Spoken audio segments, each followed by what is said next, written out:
पिछले साल माननीय प्रधानमंत्री जी ने लाल किले से कहा था कि गुलामी की एक एक निशानी को मिटाना है, और अब माननीय गृह मंत्री जी ने अंग्रेजों के 3 कानूनों को खत्म करने के लिए पार्लियामेंट में बिल पेश कर दिया है।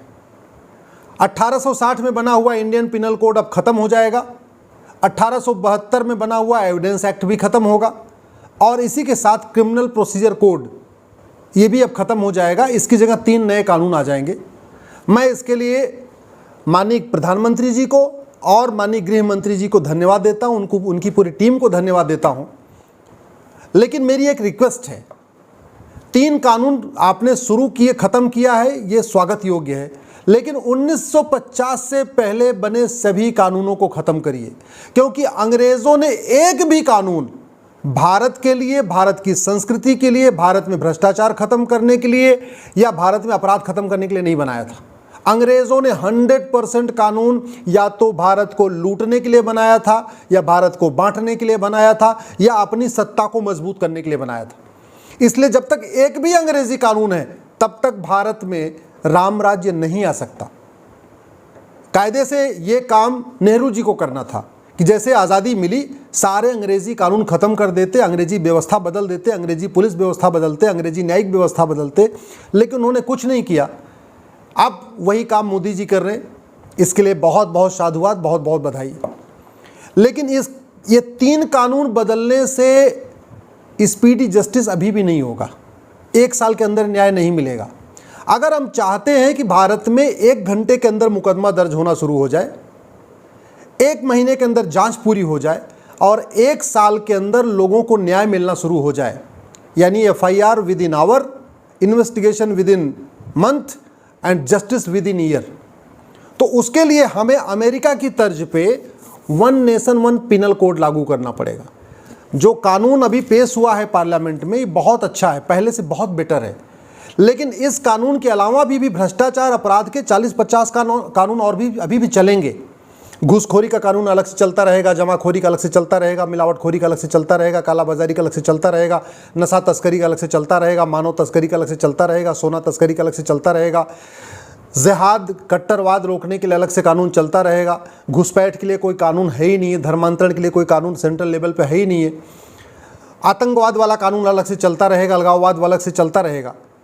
मेरा आग्रह ये है माननीय प्रधानमंत्री से, गृह मंत्री से, कि आप अमेरिका के फेडरल पिनल कोड की तर्ज पे जो एक नया कानून बना रहे हैं, इसी में सारे के सारे भ्रष्टाचार और अपराध के जितने भी कानून हैं, इसी में चैप्टर 1, चैप्टर 2, चैप्टर 3 करते करते करते 100 चैप्टर हो जाए, 120 चैप्टर हो जाए। जैसे अमेरिका के फेडरल पिनल कोड में 123 चैप्टर है, तो हमारी तो जनसंख्या ज़्यादा है, हमारे यहाँ अपराध भी ज़्यादा है, तो हमारे यहाँ तो 150 चैप्टर भी हो सकता है या 200 चैप्टर भी हो सकता है। लेकिन हमें इस पैटर्न पे बनाना पड़ेगा, क्योंकि मुकदमा लिखने वाला हवलदार होता है, उस 10वीं या 12वीं पास होता है। अगर हम 50 कानूनों का मकड़जाल कंटिन्यू करेंगे तो वो 50 कानूनों को नहीं पढ़ पाएगा। हाँ, अगर एक कानून में सारे के सारे अपराध इसमें शामिल हो जाएंगे तो वो हवलदार थाने में बैठा बैठा देखता रहेगा कि कौन से चैप्टर में क्या लिखा है, कौन से चैप्टर में क्या लिखा है, तो FIR आसानी से लिख देगा और FIR अच्छा लिखेगा। FIR क्रिमिनल जस्टिस सिस्टम की जान होती है, फाउंडेशन है। अगर अच्छा FIR नहीं होता तो बाद में अच्छी इन्वेस्टिगेशन नहीं होती, अच्छी इन्वेस्टिगेशन नहीं होती तो ठीक से न्याय नहीं मिलता, मुकदमा लंबा चलता है, कई बार लोग सबूत के अभाव में छूट जाते हैं, कई बार ऐसा भी होता है कि जो दोषी होते हैं उनको बेल मिल जाती है, निर्दोष जेल में रहते हैं।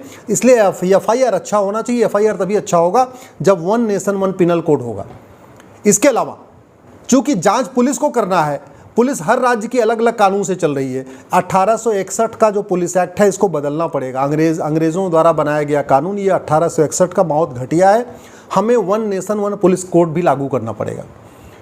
तीसरी बात, बहुत सारे लोग झूठ बोलते हैं, लगातार बोलते हैं, तो झूठे मुकदमों को रोकने के लिए, झूठी गवाही को रोकने के लिए, झूठी शिकायत को रोकने के लिए और सच उगलवाने के लिए नार्को पॉलीग्राफ ब्रेन मैपिंग कानून बनाना पड़ेगा। जब तक ये नहीं होगा तब तक 1 घंटे में FIR अगर हो भी गई तो 1 महीने में जांच नहीं हो पाएगी और 1 साल में न्याय नहीं मिल पाएगा।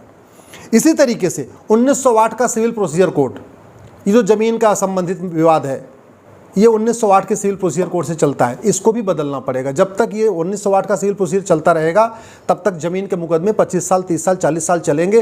पता चला सुप्रीम कोर्ट का आते आते 50 साल भी लग जाता है। मुकदमा जो है बेटा शुरू करता है, बेटा बूढ़ा हो जाता है, पता चला उसका बेटा के मुकदमा लड़ता है, तो ये 1908 का सिविल प्रोसीजर कोड भी बदलना पड़ेगा। Judicial code, one nation one judicial code लागू करना पड़ेगा। पूरे देश के जज, चाहे हाई कोर्ट के जज हों चाहे वो डिस्ट्रिक्ट कोर्ट के जज हों, सबके लिए एक रूल्स रेगुलेशन बनाना पड़ेगा, सबके लिए एक प्रोसीजर बनाना पड़ेगा, कॉमन जुडिशल टर्म यूज़ करना पड़ेगा। तो एक one nation one judicial code भी लागू करना पड़ेगा। इसको सुप्रीम कोर्ट खुद करे, और सुप्रीम कोर्ट खुद नहीं करना तो हाई कोर्ट को, पार्लियामेंट को करना पड़ेगा।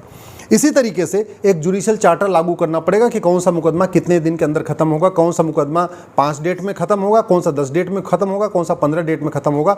इसके लिए एक जुडिशल चार्टर लागू करना पड़ेगा।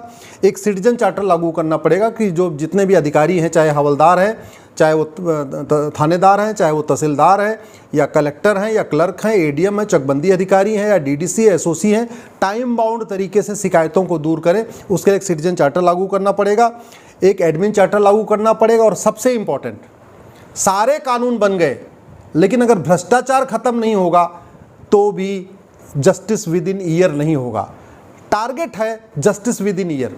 मेरे जीवन का लक्ष्य है कि 1 साल के अंदर लोगों को न्याय मिले और भ्रष्टाचार जड़ से खत्म हो जाए। तो सारे कानून बन जाएंगे लेकिन अगर भ्रष्टाचार खत्म नहीं होगा तो लोग पैसा ले लेंगे। थानेदार भी पैसा लेगा, हवलदार भी पैसा लेगा, कलेक्टर भी पैसा लेगा, क्लर्क भी पैसा लेगा, पेशकार भी पैसा लेगा, और फिर कुछ न कुछ उसमें कमी निकाल के इसको तारीख पे तारीख चलती रहेगी। तो भ्रष्टाचार खत्म हो उसके लिए ज़रूरत है वन नेशन वन टैक्स लागू किया जाए। ये 10 प्रोसेस हो जाए, one nation one penal code हो जाए, one nation one police code हो जाए, नार्को पॉलीग्राफ ब्रेन मैपिंग कानून बन जाए, 1908 का सिविल प्रोसीजर खत्म करके एक नया कानून बन जाए, one nation one judicial code हो जाए, जुडिशल चार्टर लागू हो जाए, पुलिस चार्टर लागू हो जाए, एडमिनिस्ट्रेटिव चार्टर लागू हो जाए, सिटीजन चार्टर लागू हो जाए, और सबसे important one nation one tax हो जाए, यानी सारे टैक्स खत्म हो जाए, जीएसटी खत्म हो जाए, इनकम टैक्स खत्म हो जाए, वैट खत्म हो जाए, टीडीएस खत्म हो जाए, सारे टैक्स खत्म हो जाए, केवल बैंकिंग ट्रांजैक्शन टैक्स लगे। यानी कमाने पे कोई टैक्स नहीं, जितना कमाना है कमाओ, कमाने में कोई टैक्स नहीं, जितना खर्च करोगे उतना आपको टैक्स लगेगा। तो अच्छी बात है, कमाने पे कोई टैक्स नहीं है तो भैया ठीक है, कमाते रहो। अब पैसा खाना तो है नहीं, पैसा तिजोरी में भर के क्या करना है, अंत में उसको खर्च करना है, खर्च करते समय टैक्स लगेगा। मैं गारंटी के साथ कहता हूँ वन नेशन वन टैक्स से भ्रष्टाचार खत्म हो जाएगा। और भ्रष्टाचार खत्म हो गया यानी थाने की दलाली बंद हो गई, तहसील की कमीशनखोरी बंद हो गई, जिले की अगर घूसखोरी बंद हो गई, तब वास्तव में ये जो कानून है ये इफ़ेक्टिवली इम्प्लीमेंट हो पाएंगे। जब चाहे थानेदार होगा, चाहे तहसीलदार होगा, चाहे पेशकार होगा, चाहे क्लर्क होगा या कलेक्टर होगा या आरटीओ का ऑफिस होगा या कमिश्नर होगा, जो भी होगा वो अपना ईमानदारी से काम करेंगे। जब तक भ्रष्टाचार की गुंजाइश रहेगी, जब तक पैसा लेके और पैसे से बड़ी बड़ी कार खरीदने का उनके पास मौका होगा, लग्जरी फ़ोन खरीदने का मौका होगा, बाइक खरीदने का मौका होगा या फ्लैट और प्लॉट खरीदने का मौका होगा, तब तक उनका दिमाग अपने काम पे नहीं रहेगा। तब तक उनका दिमाग रहेगा कितना नंबर 2 को नंबर 2 का वसूल हो। और सरकारी विभाग में यही होता है, जो उनको तनख्वाह मिलती है उनको लगता है तनख्वाह तो हमारी है, काम करने का पैसा लेते हैं, काम कर, उनको कभी ये सोचते ही नहीं कि काम करने के लिए ऑलरेडी तनख्वाह मिल रही है तो फिर अलग से पैसा क्यों चाहिए। लेकिन उनको लगता है कि नहीं, जो वेतन आ रहा है वो तो फंडामेंटल राइट है, वो तो मुफ्तखोरी का है, वो तो हमारा नाम चल रहा है, साइन करने के लिए हमारा वेतन आ रहा है, बाकी जो भी काम करेंगे उसके लिए पैसा चाहिए। तो मैं माननीय प्रधानमंत्री से निवेदन करता हूँ, उनको आग्रह करता हूँ, गृहमंत्री से आग्रह करता हूँ, अब आप वन नेशन वन टैक्स की तरफ बढ़िए, पुलिस चार्टर लागू करिए, जुडिशल चार्टर लागू करिए, सिटीजन चार्टर लागू करिए, एडमिनिस्ट्रेटिव चार्टर लागू करिए, 1908 का सिविल प्रोसीजर कोड भी बदलिए, इसी तरीके से नार्को पॉलीग्राफ ब्रेन मैपिंग कानून बनाइए और जस्टिस विद इन ईयर, इस मंत्र को आप साकार करिए। अब Bharat justice within year चाहता है। हम चाहते हैं कि गरीब से गरीब हो, अमीर से अमीर हो, व्यापारी हो, शिक्षक हो, डॉक्टर हो, इंजीनियर हो, सबको 1 साल के अंदर न्याय मिल जाए। और माननीय प्रधानमंत्री जी ये काम आप ही कर सकते हैं। आप बहुत सारे ऐतिहासिक काम कर रहे हैं, बहुत सारे ऐतिहासिक निर्णय ले रहे हैं, जो काम नेहरू जी नहीं किए, शास्त्री जी नहीं किए, नरसिम्हा राव जी नहीं किए, चंद्रशेखर जी नहीं किए, बीपी सिंह नहीं किए, गुजराल साहब नहीं किए, इंदिरा गांधी नहीं की, राजीव गांधी नहीं किए, अटल जी नहीं किए, वो सारे काम आप कर रहे हैं। तो बस एक और आप अपने इनिशिएटिव में ले लीजिए, अपनी प्रायोरिटी में ले लीजिए, जस्टिस विद इन ईयर। इस देश का उपकार हो जाएगा। मुकदमों के कारण लोग तड़प रहे हैं, उन्हें केवल आपसे ही आशा बची हुई है।